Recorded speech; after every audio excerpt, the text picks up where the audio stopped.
Although I agree with First Nations people, human beings really don't own nature or own the place. I guess we rent it for while we're alive. But from a human point of view, we bought it and therefore had legal title to it. And so I guess you can say it's my tangled bank, but is it really? No, it's not really. And I deliberately picked an ordinary, commonplace, complicated, confused chunk of nature.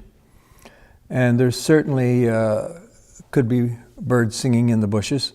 Of course, I threw in the bird. It wasn't there, but I created a perch for it. And it's a bird that would be singing. It's a song sparrow.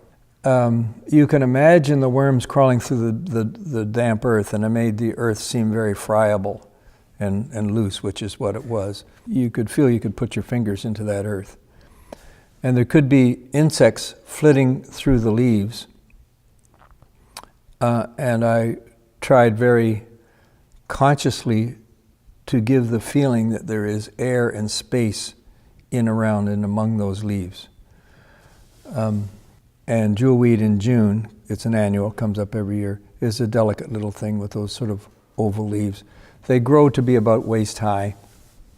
They produce a little yellow with orange spot flower. And I don't know why, maybe it looks a little jewel-like.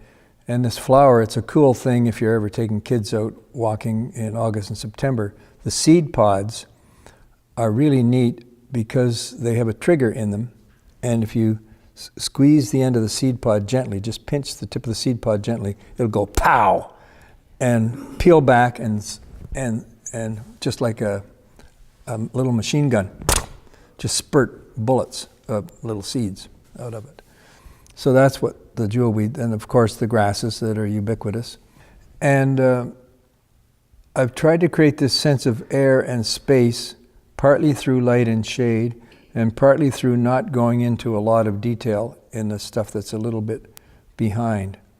So that if you are an insect, I feel you would have no problem entering that picture and flitting around and coming out again.